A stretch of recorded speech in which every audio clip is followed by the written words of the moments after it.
আপনারা জানেন যে আমাদের দেশে যে কাশ্মীরের পেহেলগাঁওয়ে যে 22 তারিখ যে ঘটনা ঘটেছে তার বিরুদ্ধে পাকিস্তানের বিরুদ্ধে যে অপারেশন চালিয়েছিল অপারেশন সিন্দুর, তার নেতৃত্ব যে দিয়েছিলেন কর্নেল সোফিয়া কুরেশি এবং উইং কমান্ডার ভূমিকা সিং, তাদেরকে নিয়ে বিজেপির যে মধ্যপ্রদেশের মন্ত্রী বিজয় শাহ যে অশালীন মন্তব্য করেছেন সেটা ত্রিপুরা প্রদেশ মহিলা কংগ্রেস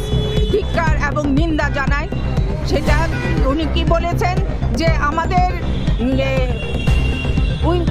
কর্নেল সোফিয়া কুরেশিকে তাদের পাকিস্তানে পাঠিয়েছে তাদেরই বেটিকে মারার জন্য।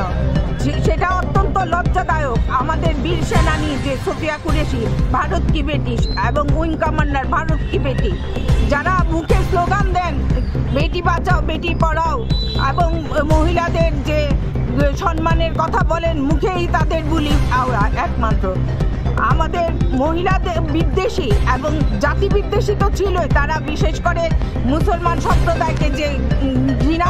দৃষ্টিতে দেখত তার তো ছিলই, তার সঙ্গে আমাদের যে মহিলা বিদ্বেষী সেটা আবারও প্রমাণ করেছে। তাই আমরা ত্রিপুরা প্রদেশ মহিলা কংগ্রেস সারা ভারতের সঙ্গে রাষ্ট্রীয় মহিলা কংগ্রেস সব রাজ্যেই এই প্রতিবাদ জানাচ্ছে যে অবিলম্বে এইরকম সাংবিধানিক পদে বসে থেকে যে মন্ত্রী এরকম কথা আমাদের মহিলাদের সম্বন্ধে বলতে পারে, তারা একের পর এক ঘৃণ্য রাজনীতি করে যাচ্ছে মহিলাদেরকে নিয়ে, সেটা ত্রিপুরা প্রদেশ মহিলা কংগ্রেস কোনো মতেই মেনে নিতে পারে না এবং তাকে অবিলম্বে যাতে এই মন্ত্রী বিজয় শাহকে অবিলম্বে এই সাংবিধানিক পদ থেকে বরখাস্ত করে এবং তাকে দোষী সাব্যস্ত করার জন্য আইনত ব্যবস্থা নিক, নয়তো আমাদের এই আন্দোলন জারি থাকবে। বারবার তারা মহিলাদেরকে নিয়ে যেভাবে কুরুচিপূর্ণ মন্তব্য শুধু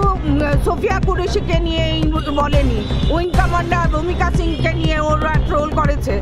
অন্ধভক্ত বিজেপি কি ভেবেছে এইভাবে মহিলাদের উপর একের পর এক কুরুচিকর মন্তব্য এবং বিভিন্ন হুমকি দেবে, সেটা আমরা ভারতীয় মহিলা হিসাবে কোনো মতে এগুলি বরদাস্ত করব না এবং এই প্রতিবাদ স্বরূপ আমরা যতদূর যায় আমরা আন্দোলন জারি রাখবো।